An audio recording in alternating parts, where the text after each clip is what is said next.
Le petit peuple naïf.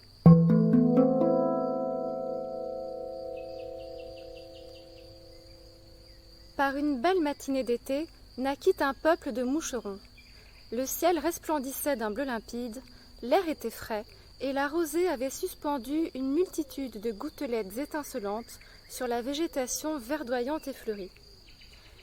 Les petits moucherons voletaient de fleur en fleur pour se nourrir de leur nectar. Les fleurs rivalisaient de beauté, et leurs saveurs étaient toutes différentes, chacune plus délicieuse que l'autre.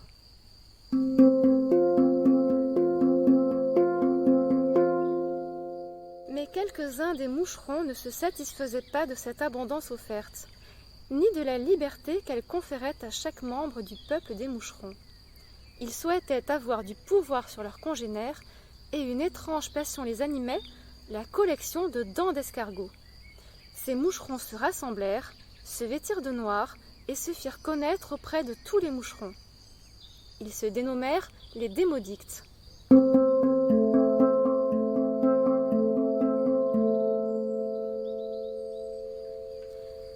Les démodictes eurent une idée pour assouvir leurs envies.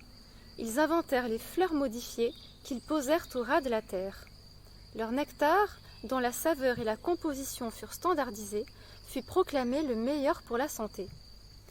Les démodictes affirmaient qu'il était plus sûr de se nourrir de ce nectar-là, car sa composition était contrôlée, alors que celle du nectar des fleurs sauvages était aléatoire et non garantie. Pour l'obtenir, il fallait simplement apporter quelques dents d'escargot en échange. Certains moucherons furent convaincus et se mirent à arracher les dents des escargots pour se procurer du nectar modifié. Mais d'autres préféraient la diversité naturelle et continuaient à butiner joyeusement les fleurs sauvages.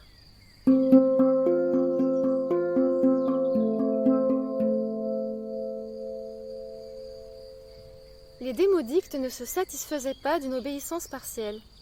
Ils réfléchirent fort pour trouver le moyen de contraindre tous les moucherons. La journée avançait, le soleil était plus haut dans le ciel qui blanchissait.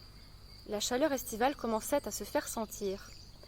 L'un des démodictes s'énerva de ne point trouver d'idée et se mit à volter dans tous les sens. Il vola si fort qu'il s'échauffa et se mit à transpirer.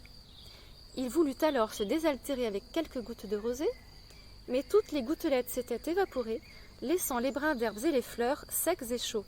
« La voilà la solution, se dit-il. »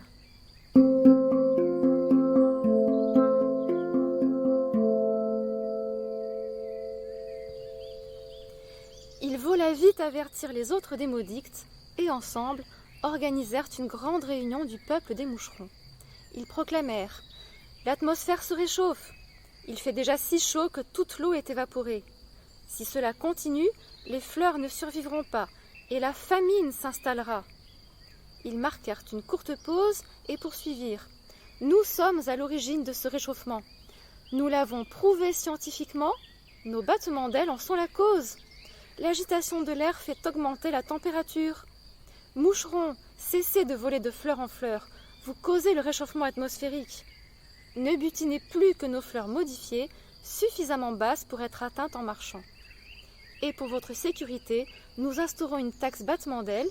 Ceux qui butineront les fleurs sauvages devront une dent d'escargot pour 100 battements d'ailes. Vite, ça chauffe !»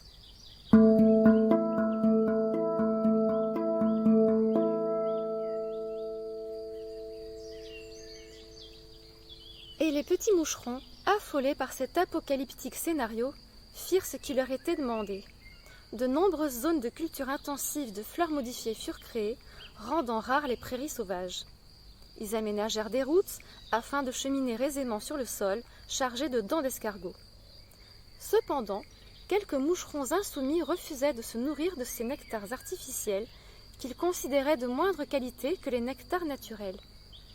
Ils n'acceptaient pas non plus l'idée de devoir fournir des dents d'escargot aux démodictes pour obtenir leur pitance, alors que la nature la leur offrait librement. D'autres encore étaient trop faibles pour capturer un escargot et, sans dents, n'avaient pas accès au nectar standardisé. Les insoumis et les sans dents continuaient donc de butiner les dernières fleurs naturelles.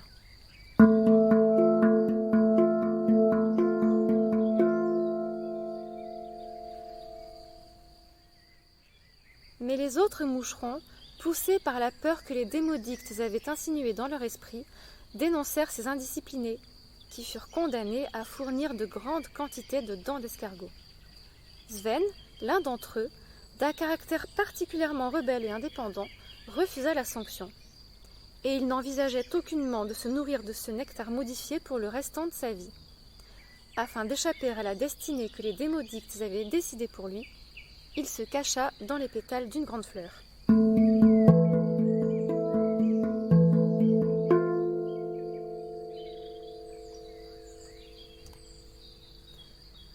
Cette belle journée estivale avança. Les heures les plus chaudes arrivèrent. Le soleil frappait les routes terreuses de ses rayons brûlants.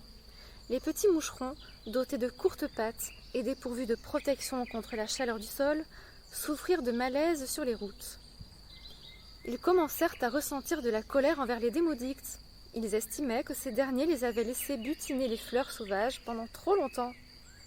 Ainsi, l'atmosphère s'était trop réchauffée.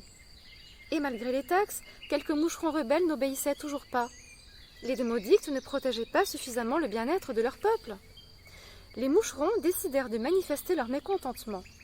Ils endossèrent des gilets verts, symbolisant leur cause, et marchèrent ensemble sur les routes, privant momentanément les démodictes de leur entrée de dents d'escargot.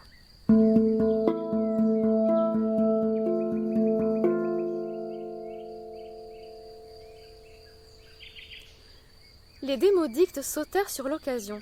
Les moucherons avaient trop chaud? Les insoumis continuaient à butiner les fleurs sauvages qui s'érigeaient sous le soleil? Ils proposèrent une solution géniale. Il suffisait de bloquer les rayons du soleil avant qu'ils n'atteignent le sol. La chaleur serait atténuée. Pour cela, des particules seraient épandues dans le ciel. Elles nuiraient aux fleurs naturelles, mais les nouvelles fleurs modifiées, bien entendu, seraient adaptées. Quant à la fabrication et à l'épandage de ces particules, quelle manne de dents d'escargot! Le plan fut mis en œuvre. Les moucherons virent avec satisfaction de jolies traînées blanches apparaître dans le ciel, laissées par les démodictes volant au-dessus de leur tête. Le vol des démodictes n'était pas soumis aux taxes. Ils virent leur monde s'obscurcir et les fleurs sauvages décliner. Ainsi, même si certains moucherons souhaitaient conserver une nourriture naturelle, cela devenait de plus en plus difficile. Et surtout, ils sentirent la température se stabiliser, leur principal souci au vu de leurs conditions de marcheurs sur route terreuse.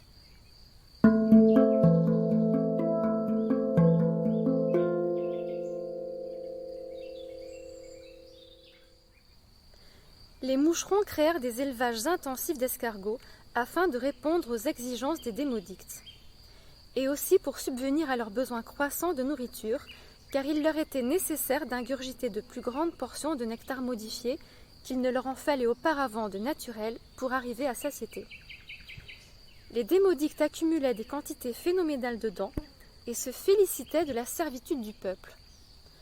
Quant aux moucherons trop faibles pour se procurer des dents d'escargot, qui n'avaient rien et n'étaient donc rien, ils se retrouvèrent exclus et se mirent à mendier quelques gouttes de nectar modifié auprès de leurs congénères, ou à mourir de faim ou de fatigue.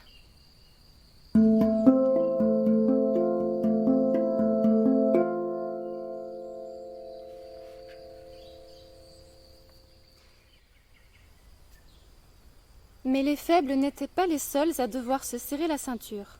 Le mode de vie dicté par les démodictes allait à l'encontre des consciences de certains moucherons. Tout comme Sven, Nina était forte, elle aurait facilement pu se procurer des dents d'escargot. Mais elle était un mélange de force et de sensibilité et avait toujours été fascinée par la beauté et la sérénité des escargots. Elle refusait donc de les mutiler ou de les tuer.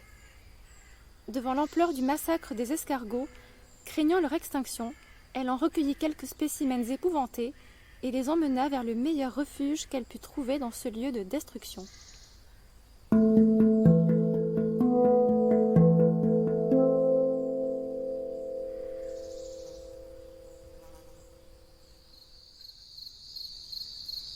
Puis vint le crépuscule, l'heure où l'humidité revient et transporte les doux effluves de la végétation se libérant de sa chaleur. Les moucherons, épuisés par cette rude journée de labeur, cherchèrent un abri pour passer la nuit sous quelques feuilles d'arbres ou fleurs fanées. Dans le ciel, les traînées blanches des démodictes laissèrent peu à peu la place à un amoncellement de gros nuages noirs. L'humidité évaporée et la chaleur estivale avaient formé un orage.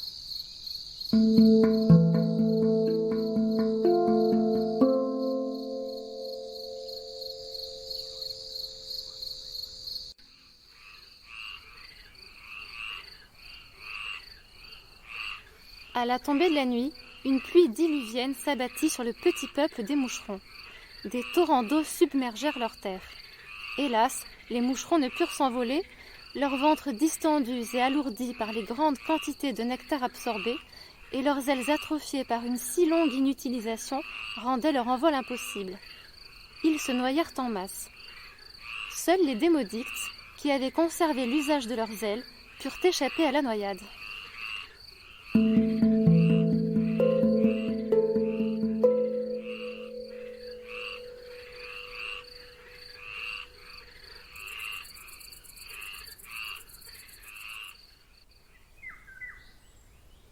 Le lendemain, le soleil se leva sur un paysage dramatique.